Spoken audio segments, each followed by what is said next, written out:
Praise lord. దేవునికి స్తోత్రం కలుగును గాక. ప్రియమైన సోదరి సోదరులారా, ఈరోజు 31వ రోజు శిల్వ ధ్యానంలో మీ అందరికీ ఆహ్వానిస్తుండగా, ఈరోజు మనము శిల్వ ధ్యానంలో వెళ్ళకన్నా ముందు ఒక చిన్న ప్రార్థన చేసుకుందాం. మమ్మల్ని అయితే మిక్కిలిగా ప్రేమించిన దేవానికి వేలాది స్తోత్రం. మీ యొక్క కృప, మీ యొక్క ప్రేమ ద్వారా ప్రభా 30 రోజుల శిల్వ ధ్యానాలు మమ్మల్ని నడిపించిన విధానం కొరకే స్తోత్రం ప్రభా. ఆత్మీయ రీతిగా ఎంతో బలపడేలాగా ప్రభా మీరు అనుగ్రహించిన వాక్య సందేశం కొరకనికి వేలాది స్తోత్రం. ఈరోజు 31వ రోజు శిల్వ ధ్యానంలో మమ్మల్ని నడిపించిన విధానం కొరకై స్తోత్రం. సకల మహిమ మీకే చెందేలాగున యేసయ్య పరిశుద్ధ నామం అడిగి వేడుచున్నాను తండ్రి, ఆమె. దేవునికి స్తోత్రం. ప్రియమైన సోదరి సోదరులారా, ఈరోజు 31వ రోజు శిల్వ ధ్యానంలో దేవుడు నడిపించి మనందరినీ సజీవ లెక్కలించిన కృప కొరకై దేవుణ్ణి స్తుతిస్తూ ఈరోజు ఇంకా ఒక చక్కటి అంశం. ఈరోజు ఒక అంశం ఏముంటున్నదండి? వనరుల సముచిత వినియోగం. అంటే మన ఒక తలాంతులను సరిగా ఉపయోగం చేయుట. దేవునికి స్తోత్రం కలుగును గాక. ప్రియమైన సోదరి సోదరులారా, ఈరోజు వాక్య భాగము మత్తయి రాసిన సువార్త 25వ అధ్యాయము 14వ వచనం నుంచి 31వ వచనం వరకు మనము చదువుకుందామండి. మత్తయి రాసిన సువార్త 25వ అధ్యాయము 14వ వచనం నుంచి. పరలోక రాజ్యము ఒక మనుష్యుడు దేశాంతరముకు ప్రయాణమై తన దాసులను పిలిచి తన ఆస్తిని వారికి అప్పగించున్నట్లు అతడు ఒకనికి 5 తలాంతులు, ఒకనికి 2, ఒకనికి 1, ఇవన్నీ సమర్థము చొప్పున వారికిచ్చి వెంటనే దేశాంతరము పోయేను. చూడండి ప్రియమైన సోదరి సోదరులారా, ఎంత చక్కటి ఒక ఉపమానం ఇక్కడ మనం చూసినట్లయితే, ఒక ధనవంతుడు ఆయన ఊరికి వెళ్తూ అతను ఏం చేశాడంటే వాళ్ళ దాసులను పిలిచి ఆయనకున్న ఆస్తిలో ఒక అతనికి వచ్చేసి 5 తలాంతులు, ఇంకొక అతనికి 2, ఇంకొక అతనికి 1. నిజంగా మన ఒక జీవితాలలో ఇంకా మనం చూసినట్లయితే ఎప్పటికీ దేవుడు మనకు మన ఒక సమర్థ ప్రకారంగా యాజ్ పర్ అవర్ కెపాసిటీ, మన కెపాసిటీ ఎంత ఉంటుందో అంతే రీతిగా దేవుడు మనకు అనుగ్రహిస్తూ ఉంటాడు, భారం ఇస్తూ ఉంటున్నాడు. నిజంగా ఇక్కడ ఇంకా ఆయన ఆ ఒక ధనవంతుడు ఏం చేశాడంటే, ఒక అతనికి 5 తలాంతులు, ఇంకొక అతనికి 2 తలాంతులు, ఇంకొక అతనికి 1 తలాంతు ఇచ్చి ఆయన దేశానికి బయలుదేరినప్పుడు ఇక్కడ చేయాల్సిన పని ఏముంటున్నదంటే, దాన్ని ఎంత best to make the best use of the talents, వాళ్ళు ఎంత గొప్పగా వాటిను ఉపయోగం చేశారు, వినియోగించారు. ఇక్కడ చూసినట్లయితే ముందున్న భాగంలో కొన్ని రోజుల తర్వాత ఆ ఒక ధనవంతుడు తిరిగి రావడం జరుగుతుందండి. అక్కడికి వచ్చినప్పుడు ఆ ఒక దాసులు ఎవరికైతే ఈయన ఆ ఒక తలాంతులు ఇచ్చింటున్నారో, ఆ మొదటి దాసు ఎవరికైతే 5 తలాంతులు ఇచ్చింటున్నాడో అతను వచ్చి ఏమంటాడంటే, యజమాన ఇది తీసుకోండి, మీరు 5 తలాంతులు ఇస్తే నేను ఆ 5 తలాంతులతోటి కష్టపడి నేను దాన్ని 5 నుంచి 10గా సంపాదించుంటున్నాను, తీసుకోండి అని 10 తలాంతులు ఆయనకి ఇచ్చినప్పుడు ఆయన మిక్కిలిగా సంతోషించి ఏమంటుంటున్నాడంటే, నీకు ఇంకా ఎక్కువగా బాధ్యతలలో నేను నిన్ను ఉపయోగం చేస్తాను, మీ యొక్క యజమాను సంతోషంలో నువ్వు పాల్గొను. నిజంగా దేవుడు ఒక్కొక్కసారి మనకు తలాంతులు ఇచ్చినప్పుడు మనము దేవునికి ఉపయోగకరంగా మనం చేయాలండి. నిజంగా ఆయన 1 తలాంతు ఇచ్చినట్లయితే, 2 తలాంతులు ఇచ్చినట్లయితే, 5 తలాంతులు ఇచ్చినట్లయితే, ఇక్కడ ఎప్పుడైతే మనము దేవునికి మహిమార్థకమై ఆ ఒక తలాంతులను వాడుకుంటామో అప్పుడు దేవుడు ఆ ఒక యజమానులాగా ఎంతో సంతోషిస్తాడు.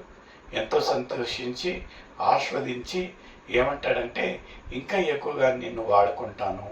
ఆ ఒక 2 తలాంతులు ఇచ్చిన ఒక దాసుడంకి వచ్చి, అయ్యా మీరు నాకు 2 తలాంతులు ఇచ్చారు, ఇదిగోండి ఆ 2 తలాంతులతో నేను ఉపయోగం చేసి 4 తలాంతులు సంపాదించాను అని 4 తలాంతులు ఇచ్చినప్పుడు ఆ ఒక యజమానుడు ఇంకా సంతోషిస్తారంట. నిజంగా ఇతనికి తక్కువ ఇచ్చినాను, ఇతను కష్టపడి దాన్ని 2ను 4 చేశాడని ఆయనకు ఇంకా అదే రీతిగా చెప్తాడంట. ఇంకా ఎక్కువగా మీ యొక్క బాధ్యతలలో అన్నిట్లలో నేను వాడుకుంటాను, మీ యొక్క యజమానుని సంతోషంలో పాల్గొను. ఇప్పుడు మూడో అతను ఎవరికైతే ఆ ఒక యజమానుడు ఒక్క తలాంతి ఇచ్చి ఉంటున్నాడు, ఈ ఒక్క తలాంతి ఇచ్చిన ఒక దాసుడు నిజంగా నాకు తెలిసిన మటుకు ఆ ఒక యజమానికి ఇతని కెపాసిటీ తెలిసినట్టుంది. ఈ ఎవరికైతే 5 ఇచ్చాడో, ఎవరికైతే ఈ 2 ఇచ్చాడో ఇతనికి అంత సమర్థుడు కాదేమో, ఇతను సోమరి ఏమో. అందుకని అతను ఏం చేశాడంటే ఒక తలాంతు ఇచ్చి చూద్దాము, ఎందుకు వేస్ట్ చేసేదని ఒక తలాంతు ఇస్తే నిజంగా ఆ యజమానునికి హ్యాట్స్ ఆఫ్. ఎందుకంటే అతను గ్రహించాడు ఇతని కెపాసిటీ ఏముంటుంది, ఎంత సమర్థుడని తెలుసుకొని అతను ఇచ్చిన ఒక్క తలాంతును ఇతను ఏం చేశాడంటే, అరే ఈ యొక్క తలాంతును నేను వాడి ఏమన్నా నష్టపోయినట్లయితే నా యజమానునికి ఎట్టా, అందుకని ఇతను ఏం చేస్తాడంటే ఆ ఒక తలాంతును తీసుకొని వెళ్ళి ఆ ఒక భూమిలో దాచిపెడతాడు.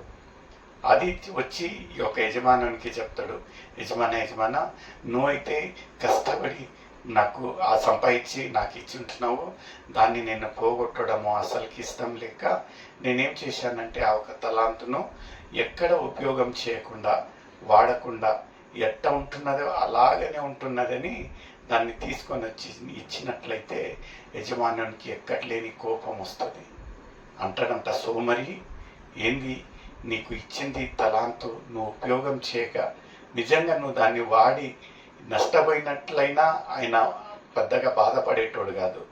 ఇంకా ఏమంటాడంటే ఆ ఒక తలాంతును నువ్వు సౌకారులకు ఇచ్చి నేను వచ్చినప్పుడు దాన్ని ఒక ఇంట్రెస్ట్ అన్న నేను తీసుకునేవాడిని, అయినను నువ్వు దయానికి ఇవ్వకుండా దాన్ని ఏం చేసావంటే దాచిపెట్టావు అని ఆ ఒక తలాంతును తీసుకొని ఎవరైతే 10 తలాంతులు చేసి ఉంటున్నారో అతనికి ఇచ్చి ఇతన్ని అంధకారం దాంట్లో ఇతన్ని త్రోసివేస్తాడు.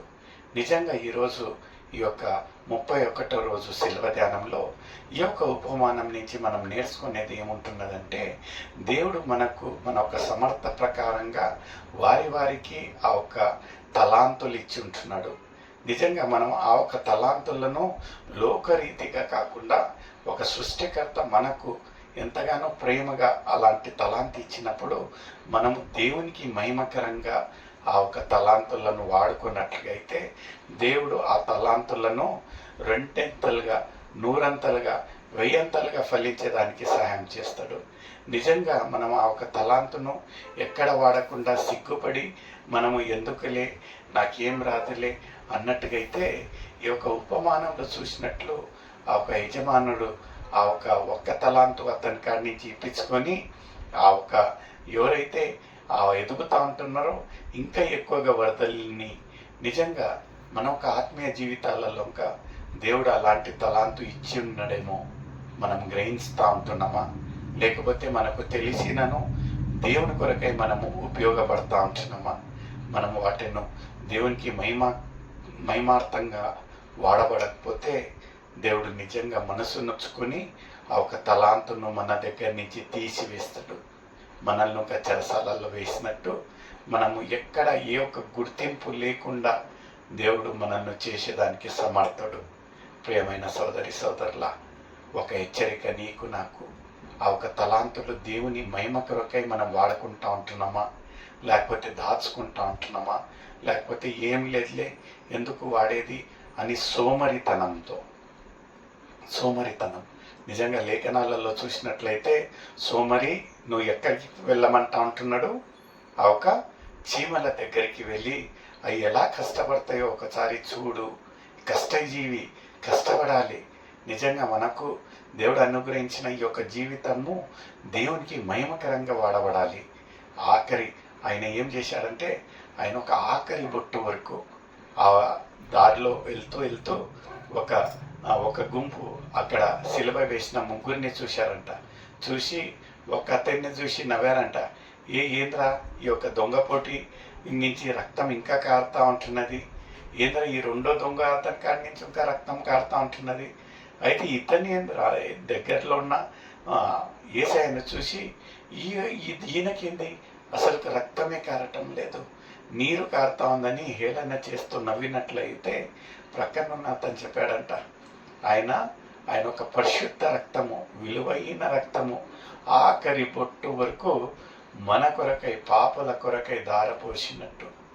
నిజంగా విలువగొని మనల్ని కొని ఉంటున్నాడు ఆయన. ఒక విలువగొని ఆ ఒక పరిశుద్ధ రక్తంకు మనము విలువ చెల్లించాలి. మనలో ఉండే ఒక తలాంతులను దేవునికి వాడకపోయినట్లయితే నిజంగా వ్యర్థమైపోతుంది. దేవుడు ఇంకా అక్కడి నుంచి చూసి ఆయన మనసు నొచ్చుకుంటాడేమో, నేను నా బిడ్డకి ఇంత గొప్ప తలాంతు ఇచ్చినట్లయితే నాకు మహిమకరంగా వాడటం లేదు. ఎలా ఉంటున్నది మన ఒక ఆత్మీయ జీవితం? ఒక హెచ్చరిక నీకు నాకు, ప్రియమైన సోదరి సోదరుడా.